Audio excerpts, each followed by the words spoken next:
In his classic 1994 work, Fiction as History, Glen Bowersock starts off by comparing two very different writers and their exploration of the boundaries between fiction and reality.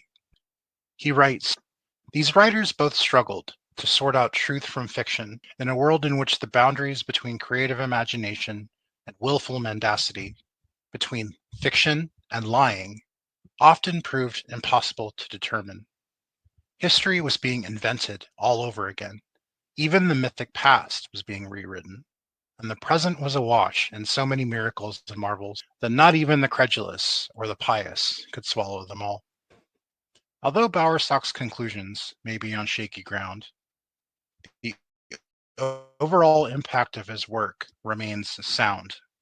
This is a world of dynamic cultural exchange, in which several different writers all exist in the same narrative soup of topoi and utilize a similar toolkit of storytelling and self-presentation, pulled from a common elite education and an idealized past casting its long shadow. What I'd like to emphasize in this conversation is that none of these things Christian writers are doing is in any way unique from their peers in the wider intellectual milieu of Greco-Roman antiquity. Yes, oftentimes works such as the apocryphal Acts literature is reacting against themes found in the ancient romances and other ancient narratives, and vice versa. But I'd like to stress that fundamentally, these are storytellers, and they often cross what appears to us in hindsight to be boundaries for the sake of telling a good story.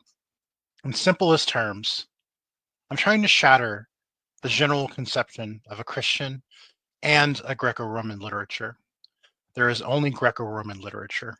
Now, this is not to say that in terms of scholarly exploration and in terms of having a methodology, that such boundaries are not useful, far from it. But as far as the utilization of topoi, rhetoric, and other ancient forms of genre, there is nothing that stands out as unique and exceptional about Christian literature that is not already out of the Greco-Roman literature and intellectual world in which it grew out of.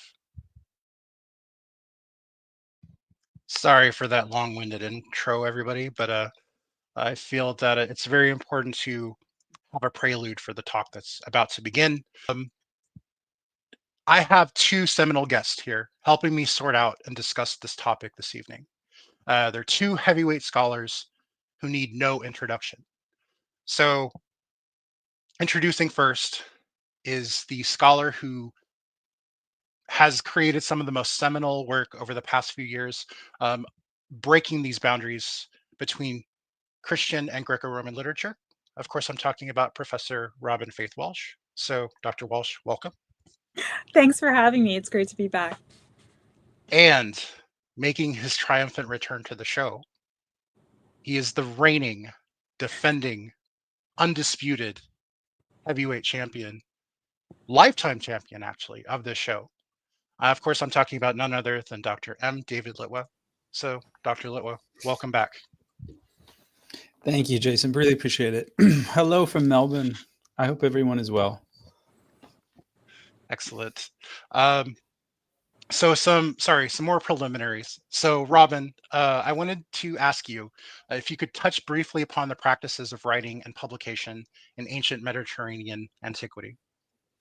Sure. And of course, I feel free to jump in, either of you, while I talk about this. I think the first thing to say is that anybody who is able to write in the period that we're speaking of, which is the imperial period, so we're probably talking first, second century CE.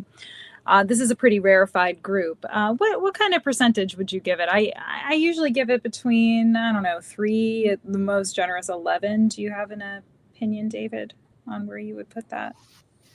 Not a strong one. Yeah. Not strong, but like sub 20 for sure, I would think. But this is a pretty rarefied group. The scholar that I think of on this is Catherine Hetzer, who has put the numbers somewhere between 2 and 11%. And that depends a little bit on what you think literacy means. So are we talking about somebody who can draft a bill or a receipt? Are we talking about someone who can write a letter for you? Or are we talking about somebody who can sit down and write prose literature? So these are different scales. So if we're talking about somebody who's at the relative education level of, say, a gospel, just for instance, I would still say that's a very rarefied group. So that's important because we have to think about their education. And so when somebody went to school, and the Gospels are written in Greek, and we're talking largely about Greek and Latin literature here, somebody who went to school for that was going to learn off of what we might call the classics. So for them, in that period, it would have been something like Homer, for example. And there were different kinds of school exercises you would do, like read Euripides' Medea. I saw Medea in the intro briefly, so she comes to mind. And tell me what Jason would have said to her if she ever came back. Something like that, where you would have an opportunity to write a monologue, but only after doing many courses in certain kinds of rhetoric or certain kinds of compositional structure. At that point, if you're in a position to either be sponsored to write a piece of literature or to write one yourself, you're going to do so in a pretty tight group of other literate persons, because you're going to want an audience that is able to give you critique, is able to give you feedback, is able to reflect on the kind of new take you're taking on whatever kind of literature you're writing. And you're going to make allusions to what's already out there and what's already popular and what's already known, as we all do, honestly. I mean, anybody who even writes today, you can usually kind of tell when they wrote something or who their influences are. Maybe not always in the text itself, but even something like style, right? You can usually tell the relative education of someone based on how they're writing. And to actually publish in Mediterranean antiquity would have required copying whatever you have in mind. Maybe you have something copied or copy yourself in order to send it to a friend because you just want to share it with them. Or maybe you're going to send around copies to your literary network for critique and observation and feedback. Or if you just kind of want to put it out there, you're going to have some kind of infrastructure that requires really means of some kind, financial means, to be able to afford the tools and technologies, and including, and this is the work of Canada Moss, most recently her God's Ghostwriters, possibly enslaved persons, to put those things out in the world. So it's a pretty detailed process and a pretty technical one that involved, again, a rarefied group of people with the means and the access and the technologies to put this kind of stuff out in the world. Absolutely. And I'm glad you mentioned Candida Moss's book. It really shows the extent to which enslaved people were considered extensions of somebody's Yes. intellectual capital, and that extended to things like writing and remembering things. Like, why would I keep something in my head of Homer when I can have like 3 different slaves who know Homer by heart, right? They can just kind of read that back to me. So, Yeah. David, you did wonderful set of books. The Jesus Deus text and the how the Gospels became history. And you're the person I wanted to ask about this next question, which is the aims of historiography. So can you touch briefly upon the aims of historiography in ancient Mediterranean antiquity? Yeah, well, thank you, Jason. I mean, in general, I think that ancient historians would like to think that they were rigorous, and there is a kind of like there's a high bar of ancient historiography, which is kind of set by Thucydides, and so it's kind of like highly researched, very concentrated prose, long periodic sentences, written by someone who is a partial eyewitness, and it's kind of like highfalutin, way up there in the ether, so to speak. And one might get the sense that, well, all historians, or historiographers in the ancient world wanted to live up to this standard. I think in general, a historiographer is kind of a much looser kind of a thing. Like, most are in what might be called the Herodotean tradition, where it's perfectly fine and in fact expected that you would include what the ancients would call a mythoi in your in your text, which is, I mean, it's entertaining. They expected some entertainment. They didn't expect people to read their stuff unless there was a little bit of entertainment. Of course, ideally, they want to keep gesturing toward Thucydides. If they can be an eyewitness, they do want to be an eyewitness. If they can, present themselves in the most highfalutin way, of course they want to.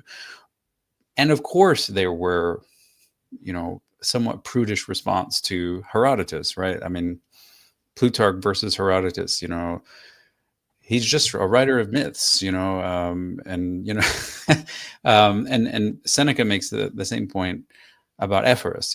He's a liar. He's a historian, therefore he is a liar, because this is what historians do. They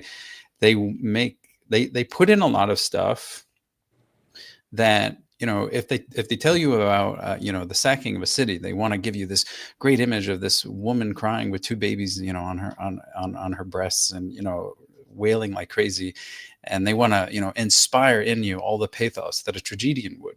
And so historiography as a genre, it's a pirating kind of a genre where you can take stuff from tragedy, and you can take stuff from novel, and you can take stuff from classical mythography, that's okay.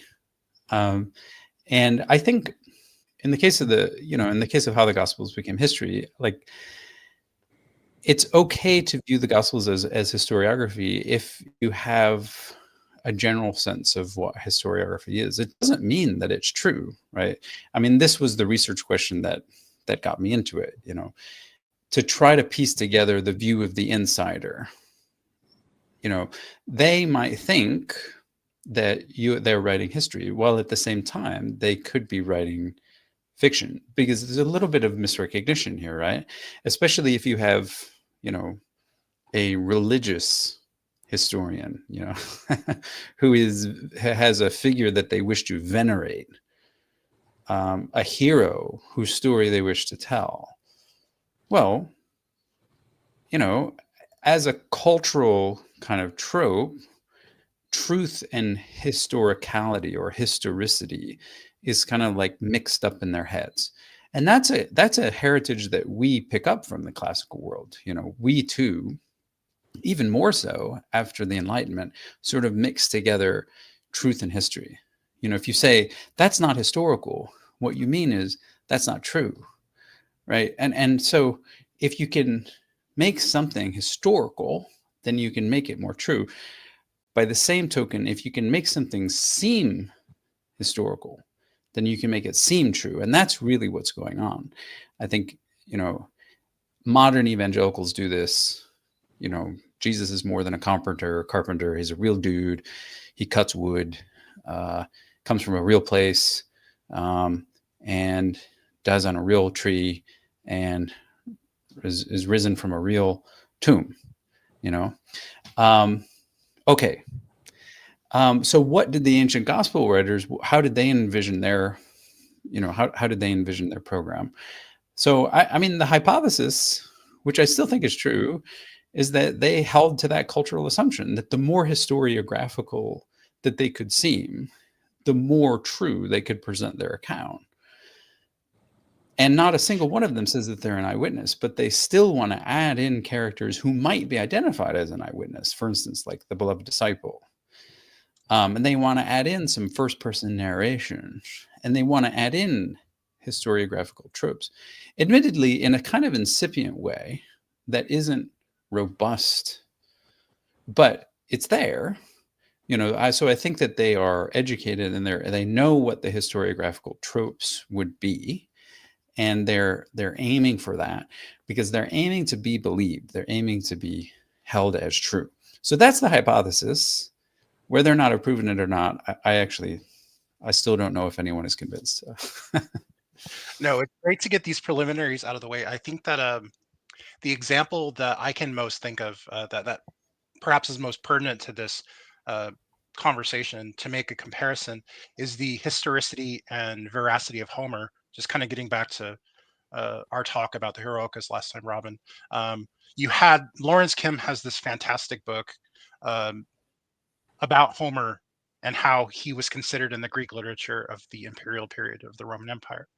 And you had a lot of people like Strabo, who, for Strabo, Homer was the most perfect historian. He was, he was completely geographically correct, things like that. And then you have other people like Ptolemy the Quail, who writes this. It's now lost, unfortunately, but it's a long contradiction, a long poem contradicting Homer. And of course, you see this later in the Second Sophistic with these hermeneutical games of having this audience who's very familiar with the Homeric text, but also contradicting Homer. And also, this is going on. David, you were mentioning the historiographical aspect of things. This is also going on with the Trojan epic cycle as well, with writers like Dictys of Crete, Dares the Phrygian, who have these texts that are purporting to be historical and sticking to these, to some extent, historiographical guidelines. So it's very interesting, and we tend to only think of the Gospels, if you're only looking at it from a early Christian point of view, that this is something unique to that. But this is something that is going on everywhere in the ancient Mediterranean, in a sense. So I mean, even Lucian, right? Lucian wrote the only surviving manual on how to write history, right? And of course, he pokes fun of this in the True Story, like all historians are liars, and the only truth I'm telling in this story is that I'm a liar. So it wasn't like it was something that was mysterious and in the shadows. Everybody was aware of these, aware of kind of stretching the credulity of these historiographical guidelines and such. Can I say one little thing about that Of as course, well? yeah. Feel free to jump in anytime. I just ramble. So I co-signed to Bauer. I really love that book that you cited at the very beginning, and in fact, it inspired a lot of the book that I wrote. And yep, there it is. Fiction is history. I found that book really convincing, and I also love David's work. And I co-sign everything he said.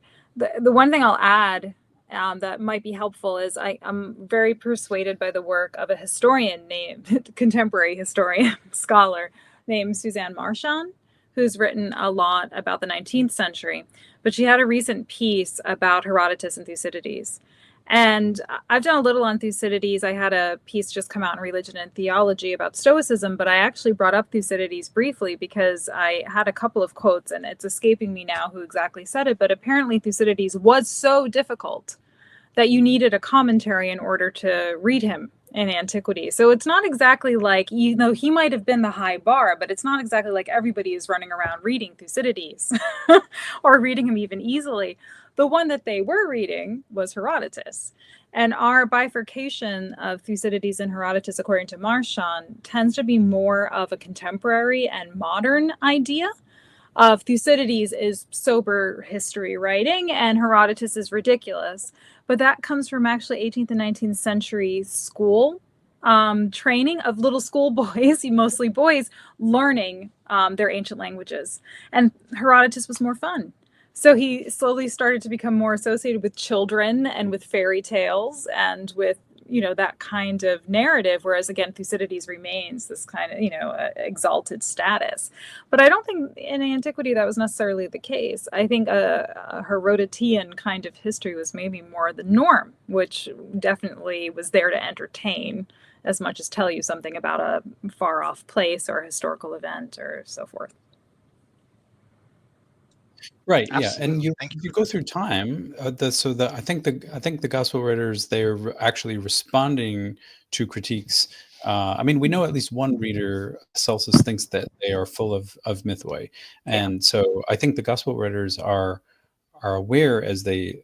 I view the gospels as waves. I view the finished product. The finished products are all second century, so they're on a learning curve, and they're more and more getting better at including those tropes. And I think, from a religious perspective, again, there's a little bit of misrecognition. I mean, someone like Lucian can call them out and with their game, but they themselves want to be believed. So they themselves are reading Homer, but they don't want you to believe No, they're reading Homer. that they're reading Homer. And they also don't want you to believe that they are making up their stories out of Homer, right? They don't want to give you that impression. And so a modern scholar can come in like Dennis MacDonald and say that they are constructing their story out of Homer, which is interesting. But I think they themselves, as insiders, they want to believe about themselves that they are not doing that, and that they are basing themselves on something like the true testimony, eyewitness reports, and the famous mysterious oral traditions and things of that nature. They themselves actually religiously believe that, not because it's backed up by facts, but because that's how the archetypal myth works. Because the archetypal myth says that you've got to have a good chain of tradition. And so I think, again, as time moves on, they get better and better at making that work, even though you can tell, as from an outsider, sometimes we call it an etic perspective, that they are struggling with the tradition, and they're struggling to piece it together as something that looks like historiography. Because certainly it's not to someone like Lucian, and certainly it's not to someone like Celsus. And I think it's safe to say that it's not to a 19th century German, or dare I say a 21st century Floridian, or whatever.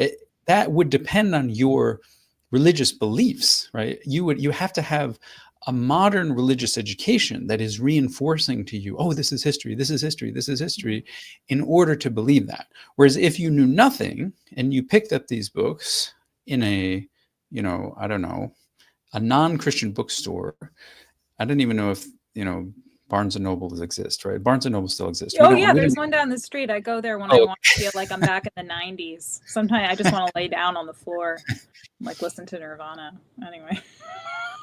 Yeah, I've been out of America. I don't even recognize American culture anymore. But like, we do have bookstores here in Australia, and like they're all, just a random collection of books, small businesses. If you were to pick up the Gospels there, and just read them for the first time, would you consider them fiction or history?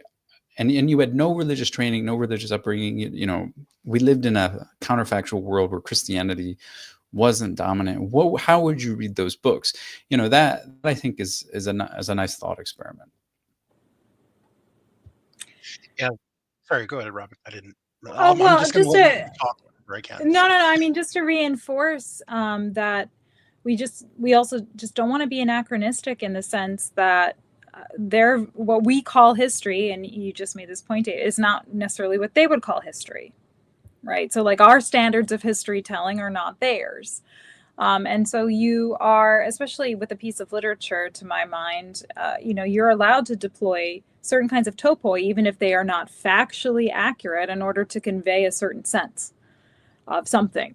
A certain character trait, or a certain kind of, you want the audience to get an impression of the character that you're talking about. And it's okay if this thing may or maybe didn't actually happen. Our obsessions in modernity with that kind of standard, I think, are unfair to place on the ancients.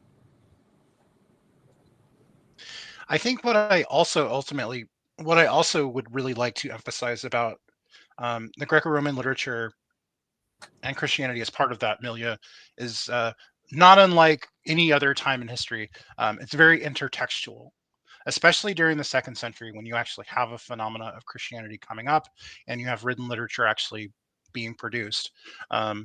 It's all intertextual. I've been doing a lot of studies, and Jeanette, I talked to Ivan Miroshnikov about this as regards to its application to the Coptic apocryphal Acts literature corpus. And I see a similar thing going on here with the Second Sophistic and this Christian and Mediterranean literature. It's all very self-referential. Every text is almost like hypertext in a sense, where all these different narratives that whether they're trying to evoke Homer, whether they're trying to evoke Plato, whether they're trying to, for instance, somebody like Catullus is trying to evoke Callimachus, somebody like that. There's always all these constant para-narratives and stories and poems and other such things going on at the same time that are evoked in the audience's mind. And I think that for somebody who's only looking at it from a Christian point of view, this mostly comes up with the synoptic gospels and their dependence on each other. I know James Barker, has a great book that it just came out where he argued that John is dependent on the synoptics. You should read John with the synoptics. But the point is that they're intertextual, and Greco-Roman literature is not really exempt from this. It's actually, this is where it comes from. Everything within the ancient educational grindhouse, so to speak, is about intertextuality and recalling something else and working on something else, evoking something else, improving upon something else, addition, such as things like that. So, like I said, this is, I'd argue, a fundamental characteristic of Greco-Roman literature in general as a result of, like I said, ancient education and writing norms. So, you have examples of intertextuality like the synoptics and John, but you also have, I think, my favorite intertextual work are the haunted house tales that you have in Plautus, Pliny, and Lucian, who writes about this in his Lover of Lies. And then you have the donkey story, right? And there's that complicated relationship between the Greek onos. You have the original Greek, who some people think was written by Lucian, but not everybody. And then you have Apuleius riffing off of that with his Metamorphoses, or the Golden Ass. So intertextuality is kind of built into all of these texts, whether it be Christian or Greco-Roman. So I just wanted to make that point. And if y'all have any thoughts on that, we can go from there. Yeah, I mean, I would say one thing is that another one of these anachronistic assumptions that can sometimes attach themselves to these ways that we imagine ancient literary production is that originality is good and copying is bad. Whereas in antiquity, I mean, this is what the second sophistic is. Actually, originality is not necessarily what you're driving for. In part, you're driving for being able to demonstrate that you can emulate good literature, or that you can do a good version of the things that people prize about certain kinds of stories and literature. So sometimes I think what we call intertext is also a reflection of this, an author trying their hand at doing a best version of some approach to storytelling. And if we keep that in mind, then yeah, you do see tons of topoi, and I think you and I have talked about, and I've talked about elsewhere, things like the empty tomb motif. Richard Miller has written about this. It doesn't have to be a literal empty tomb. If your tomb is empty, that means the person who was in that tomb is probably in some kind of, apotheosis status now. They've become a god, and we see this in something like the novel, or the Satyricon, where you have what we might call a Eucharistic funerary meal, and a crucifixion of 3 men and a Roman guard, and also an empty tomb. I mean, these are stories those go back to Milesian tales.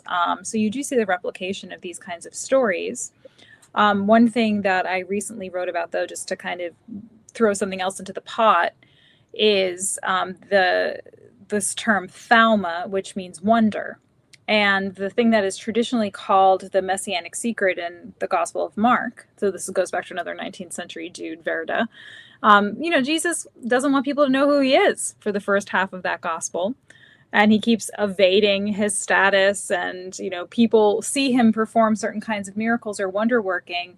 And he continually tells people, to shut up, or he tells them to, don't tell anybody about everything that you've seen here. Or people will say, who is this being that can do this kind of thing? Or who is that guy? And it just says that they're full of wonderment or bewilderment, or they're kind of going out of their minds with confusion. That same motif of the hero, the misrecognition of the hero who's traveling, that's back to Homer and Virgil again, right? So you don't need some kind of deep theological explanation for something like the messianic secret in Mark. It's actually just a literary technique of thalma writing that goes all the way back to Homer. and that Virgil also deploys. So those kinds of examples I think are helpful to understand both that kind of intertextuality, but also the structure that you eventually get with the Gospels. David? Right. Yeah, just briefly, I think that intertextuality, I think everyone kind of acknowledges that, even if you're an evangelical or conservative, that your goal is to limit that intertextuality by the use of man-made canons. And we all, in a sense, have a canon in our heads. And one of the roles of scholarship, I think, is to try to get people to expand their canons. So obviously, people, the religious believer today and the scholar today, like Mark Goodacre being an excellent example, is going to read the Synoptics and John together. Okay. I mean, that's sort of like the obvious thing that New Testament scholars have always done. But then you have people like Francis Watson and myself, and I think many, many others trying to say, well, what if in that canon you included so-called Gnostic texts, Gnostic Gospels? And we've been doing that, for the past 30 years, seeing what different results we would get with his, Jesus studies, basically. And then Robyn and I and many others have also said, well, what if we expand the canon, a lot, and just look at lots of other Greco-Roman things, whether it's novels, whether it's philosophical texts, whether it's historiography, can be anything, right? But let's expand the canon and then see what you get. So intertextuality essentially is a recognition of comparability. And if you expand the field of comparability, then you will get different results, depending on which data set that you use. And the problem with that, though, in modern scholarship is that some people are just never going to read Robyn's work for ideological reasons. And they're never going to read my work for ideological reasons, right? Yeah, start with you. So, that's just the case, though, isn't it? Like, some people are never going to read outside of their own canon. And so how do you get them to get interested in this larger field? How do you get them to expand the borders of their own manacles, sort of, their own vision of what they can and cannot read, what should and should not be compared? Those are mostly ideological and theological decisions. And so how do we get those people to expand that canon? How do we get those people to read Lucian? How do we get those people to read the Gospel of Mary? These are questions that I am concerned about now in this phase of my career. Absolutely. I think that if somebody has a more well-rounded idea of the different ancient narratives from history, a lot of these things that are surprising, and I see a lot of channels having a lot of gotcha moments with this. I'm like, it actually makes perfect sense if you understand the wider canon of writing going on at this time. And I also wanted to point out here, this is very generous of you, Michael. I appreciate all your support, and I appreciate. I'm going to sell out here and say I appreciate any super chats from here on out, because we live in uncertain times, and the show needs a rainy day fund. That day is not here yet, but it may come someday. So thank you for any support you can give, and support Dr. Litwa as well, because he's doing he's doing God's work. But I think that what's really important to emphasize here is that, like Robyn emphasized earlier with her discussion of publication, writing, and the act of sharing these texts with other educated elites in these salons and other kind of places, really adds to, and also to the kind of competitiveness that you had in the Second Sophistic to kind of one up each other.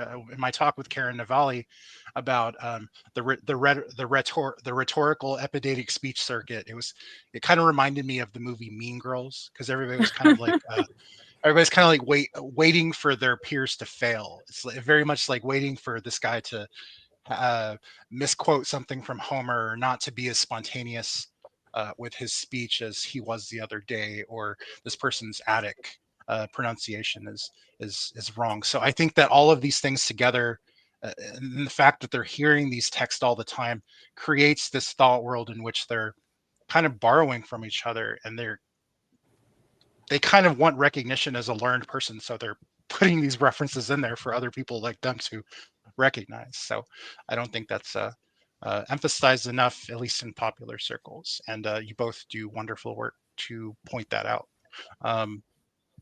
in the text that we have. And I also want to point out one more thing, and I apologize, but this is not to say that I'm discounting the Jewish side of the Gospels and the early Jesus movement. Obviously, that's extremely important. Identity is a multi-layered thing.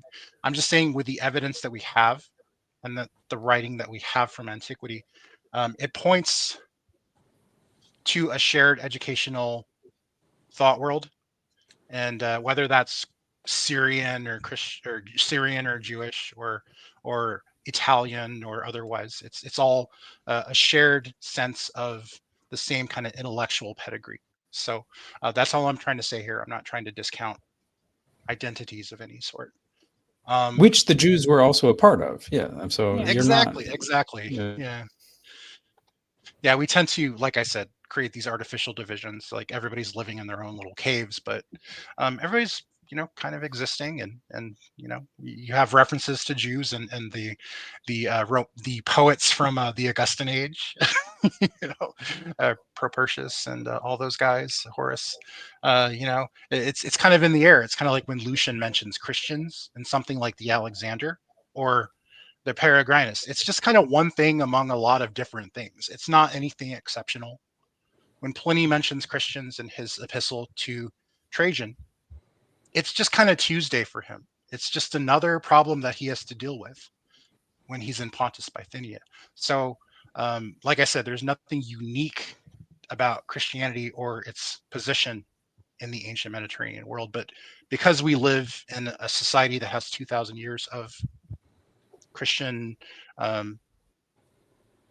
thought matrix, in our mind, we tend to see an exceptionalism where it wouldn't technically be there in the contemporary world. So, well, I think it's right to emphasize the competitive aspect of imitation as well. I think, post Irenaeus says that all the Gospels, the four, are complementary. But I think in their own early second century context, I think it was a highly competitive field. I mean, I myself am amazed that Mark survived. But it's a highly competitive field in which some Gospels are in fact lost because they are intentionally tried to replace. I think that, personally, the canonical Luke is an attempt to replace Marcion's Gospel that was successful.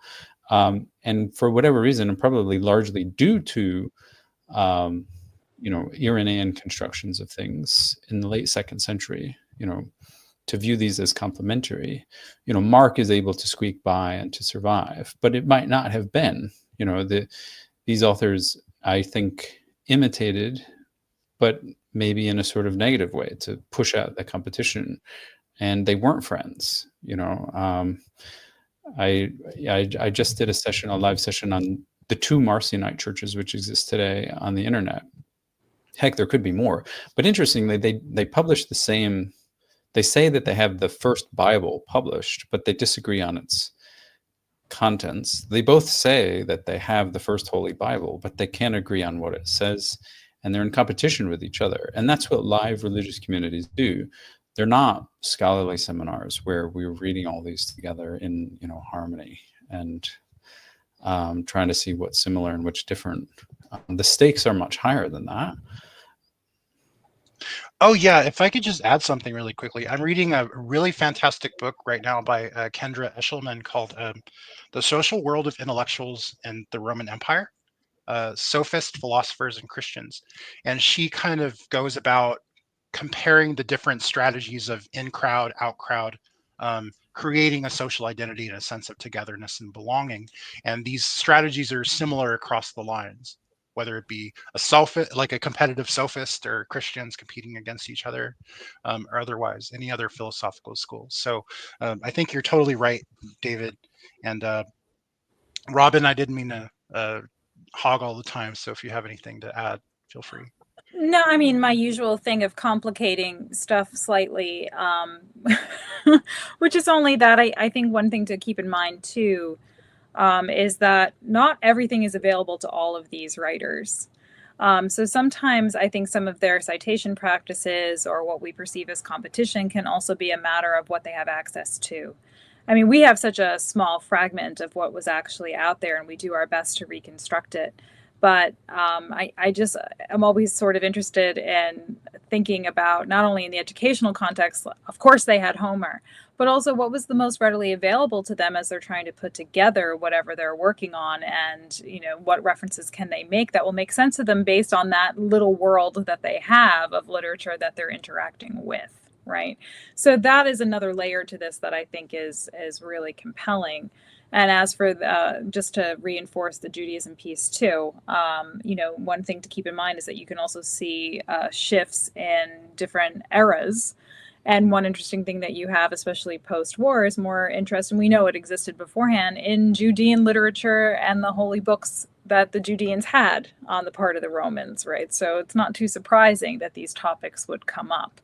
So that Christian exceptionalism, I think, can also be dampened somewhat, or that perception of Christian exceptionalism can be dampened somewhat by recognizing that in a post-war world, in the late first century, second century, there would have been other motivations for the production of this kind of literature related to the interests that people had about that region, about wonderworking in general, and the other kind of topics we've been raising so far.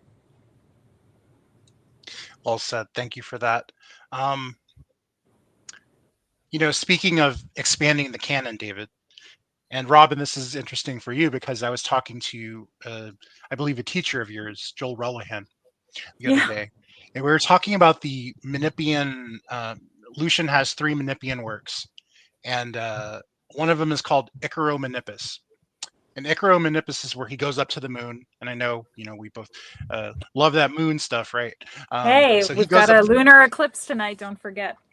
Yeah, and Menippus goes up to the moon, right? And the problem with Menippus is that he doesn't get any revelatory, mind-expanding knowledge in any of these journeys, whether it's to the underworld or up to the moon. He's just kind of left with the same kind of idea that to live the simplest life is the best, and he never seems to learn his lesson. And I was telling Joel that if we brought in the Enochic pseudepigraphical literature, you could almost view Menippus as an anti-Enoch. Enoch is supposed to be the guy who everybody goes to because he knows everything, right? God revealed, he was beloved by God, he was taken up, he's the guy that the giants flew to, right, to learn why they were dreaming of the flood. But with Menippus, he's just kind of like he's just like this bumbling goof who never learns his lesson. So I just thought that was interesting, and it was interesting because Joel was like, well, I have to read up on Menippus, or I'll have to read up on Enoch. So and I was talking to a scholar earlier today where Vincent Tomaso, where his current research is basically looking at the intersections of Christian writing and other pagan literature. And he was saying that I'm a classicist, so I'm not really familiar with Christian works. So we kind of had to talk about that. So it just goes to show that it gives a really well-rounded view. And when you expand the canon, things in this thought world that seem exceptional are maybe not so much. I'm so glad you talked to Joel. If I could just interject with that. Speaking of the Medea, I took his Greek Medea seminar my senior year of college. So, awesome. I like Joel very much. But to your point, I mean, Joel, I was a classics student with Joel and Nancy Evans, who are, both classicists. They don't work in early Christian literature. And so when I wanted to read Koine, they sent me across the building over to religious studies, right? And so that you do see, you have to have those conversations sometimes to see those parallels, because we're not necessarily even professionalized today across disciplines in the way that we should be. And someone like David is doing that kind of work exceptionally. Absolutely. Dr. Litwa? Oh, yeah. Sorry, I That's thought you fine. were frozen there for a second. Yeah, maybe I was frozen in thought. Yeah, I mean, just generally, like, you can, when you say please read more Greco-Roman literature, that's not like saying please don't read Enoch, Second Baruch, and you know, whatever, Fourth Ezra. That makes no sense.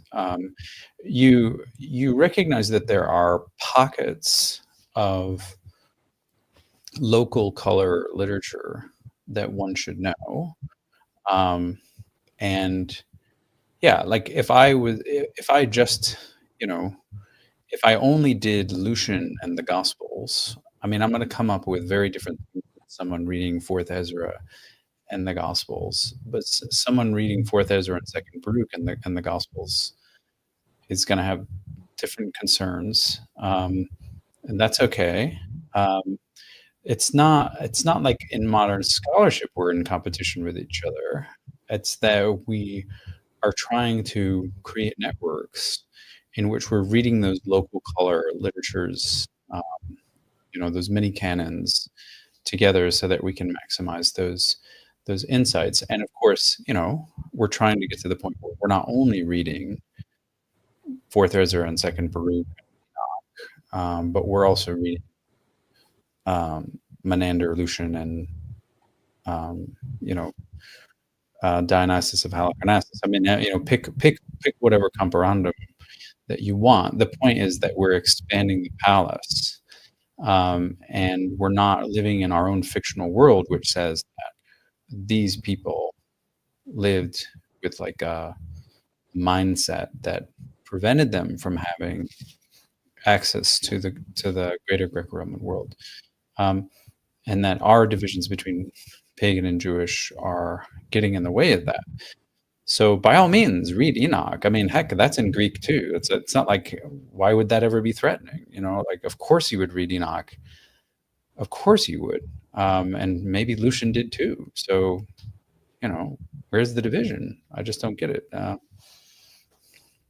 It's interesting you brought up Lucian there, and it's his relation to, Lucian is one of those writers who, more than most in Antiquity, does mention Christians, in passing, or he could be making explicit references to them. Who knows? That's a matter of debate, right? But I had a talk with Daniel Ogden not too long ago about the Lover of Lies. And Daniel Ogden has this wonderful book on the Lover of Lies, where he traces these stories, and he traces a lot of the story, because there's 10 tales, and you have tales that are kind of on the nose, like the Syro-Palestinian exorcist, things like that. And then it's really interesting because Daniel Ogden's like, I think the only place that this makes sense in terms of a story continuity after the fact is in Christian apocryphal literature. And that's another expansion of the canon as well. I think that doesn't get enough love and kind of more mainstream studies of this period of time, at least in terms of Christianity, that we don't really have a canon. And so you have something like David. We talked not too long ago about apocryphal literature. I've had Tony Burke on, I've had Yvonne on, I've had Andrew Jacobs on to talk about that. Many more. John Brunner's coming up. But the point is that these texts are existing in a popular storytelling world for the consumption of a lot of different people, especially these educated people. So I think that a good kind of crossover that I just want to mention, because I realize that our agenda that's kind of like a little bit too vast to kind of go over. So I'll just make this quick. But a great intersection of, again, intertextuality is the intersection between Greco-Roman novels and apocryphal Acts literature. And Christy Cobb's done a lot of great work on this. Jennifer Isle, who Robyn introduced me to, has done a lot of great work on this. But they use similar tropes. And David, we talked last time about the acts of Paul and Thecla, right? And then you can go even further with the pseudo-Clementine recognitions, which is sometimes, most of the time, called the first Christian novel, right? So, it's not that different. These are popular tropes and topoi that are being used by Christians in quotes, and pagans at the same time for the sake of telling a good story. Yeah, I think Christians get better and better over time at using the historiographical tropes, which include entertainment. And so in the Acts literature, it's just, it's almost like an exhibition of these Christians getting better and better at making an entertaining tale, which I think, I disagree with some scholars. I'm sure, but that's okay. I actually think that they believed most of the stuff that they wrote about. They weren't to themselves writing fiction.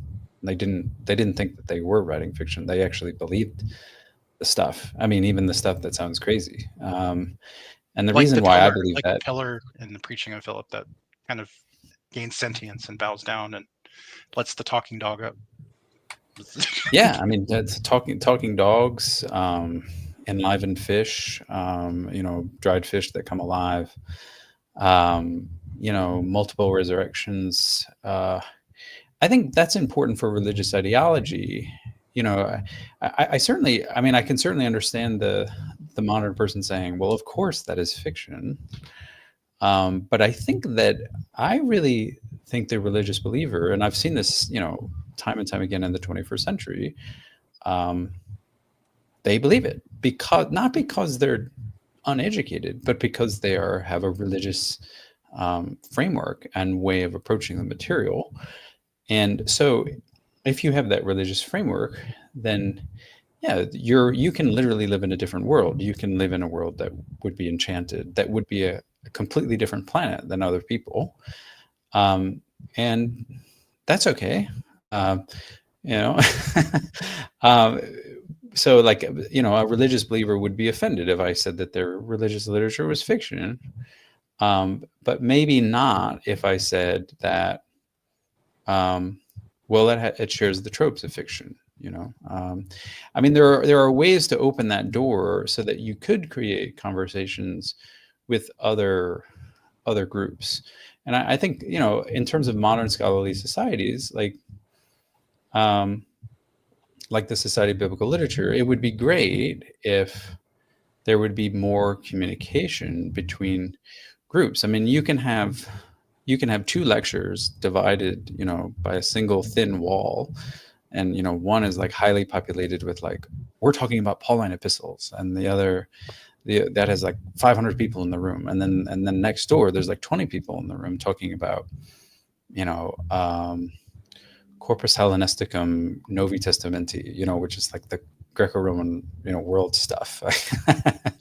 And they're literally sitting next to each other, but they don't ever really kind of have a serious conversation. But more and more, yeah, you could imagine more intersections occurring, and even even people who are religious themselves can at least see that the people writing that religious literature were using certain tropes of both historiography and fiction, and that itself shouldn't be religiously offensive. Robyn? Well, I always keep in mind in all of this, and you were mentioning Kendra's work, and somebody who's recently put her work to use as well is Stanley Stowers, has 2 new books out this year. And one thing he has pointed out in both is, and I'm not trying to replicate his argument, so, read his books, don't trust me exclusively and alone.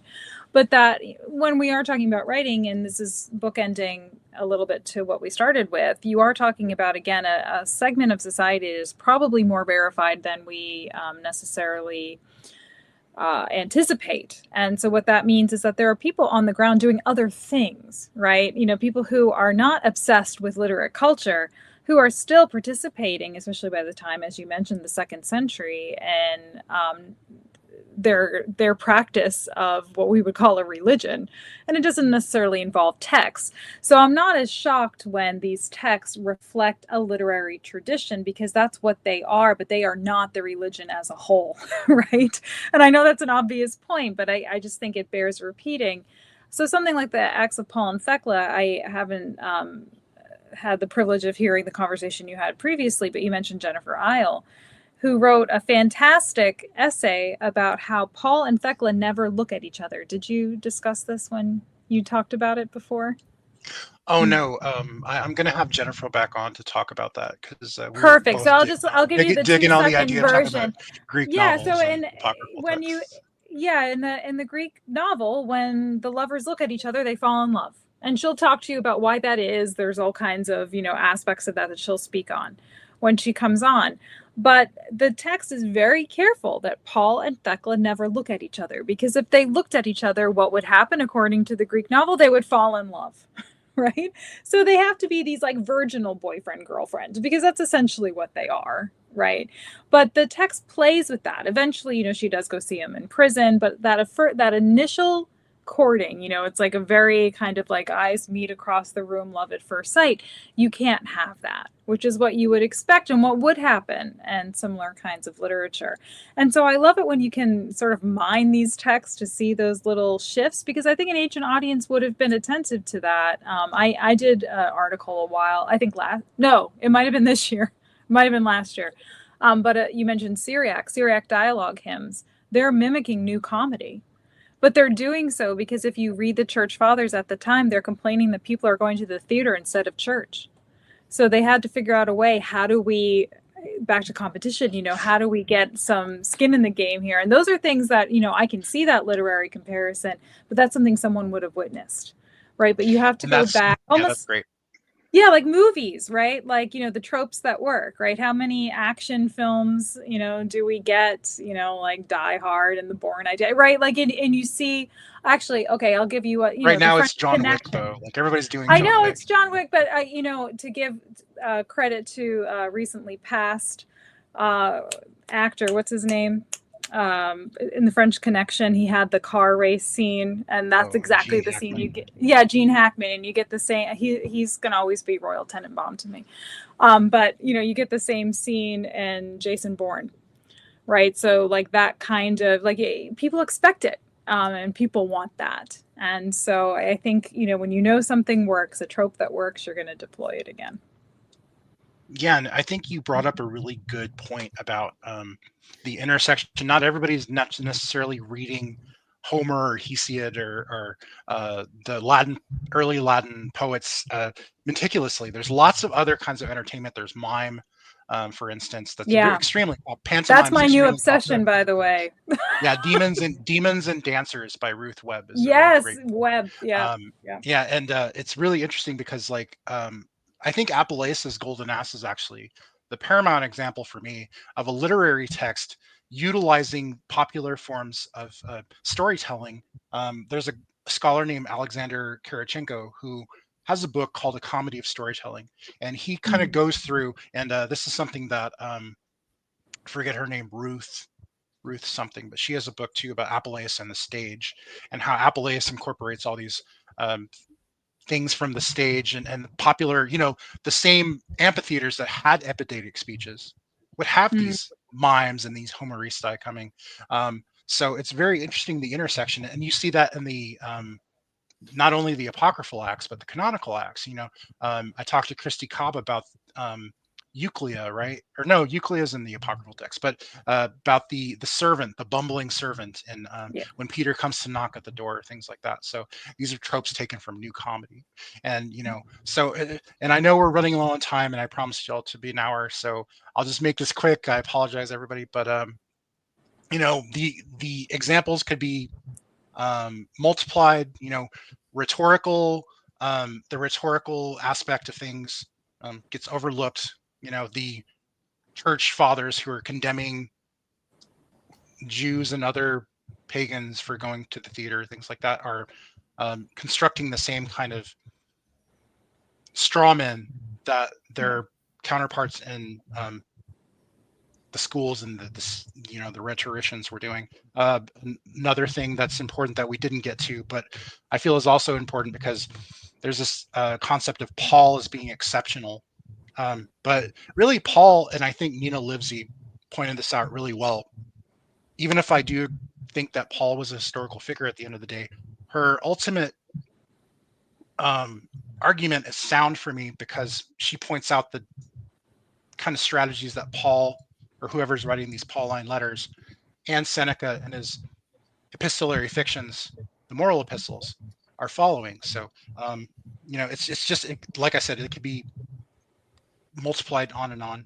But I'll stop rambling, and I want to leave these final moments for you two to emphasize and plug whatever you'd like.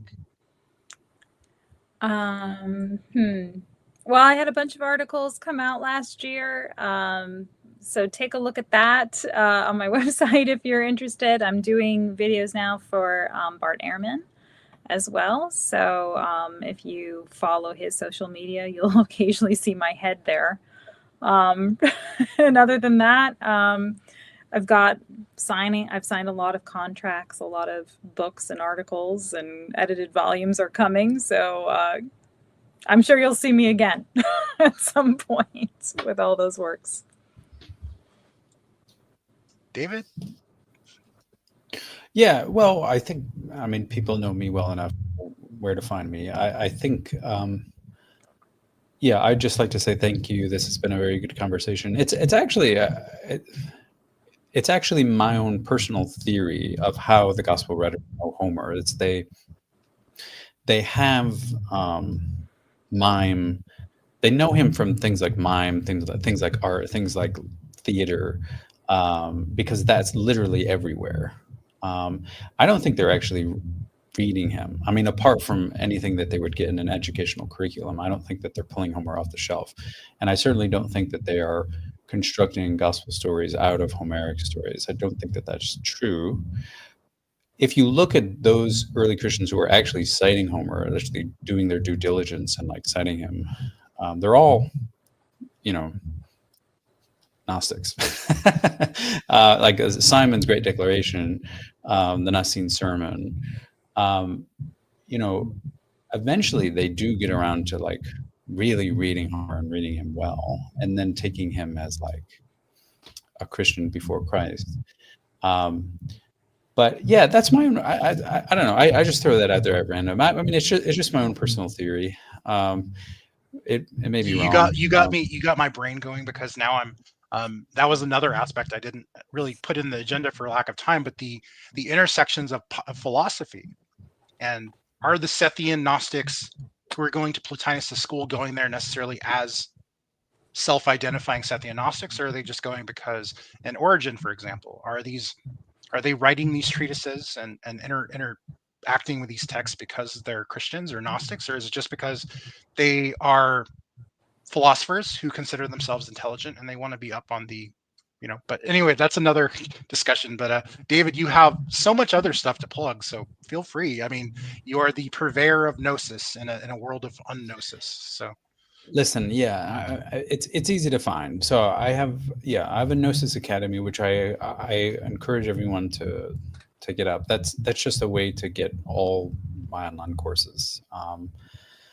And yeah, that's what I would plug. I mean, if someone in your audience is like a Marcion buff, like I'm teaching a live course on Marcion, which literally the enrollment is closing today. So please, if you have any interest in that, I'm happy to offer a discount as well. But that is closing today, and we'll start Monday evening. But yeah, I mean, apart from that, not really, Jason. I'm just just enjoying life. But thank you again for so much for absolutely the opportunity. Yeah. It's great seeing Robyn. Ehrman is a lucky man to have you.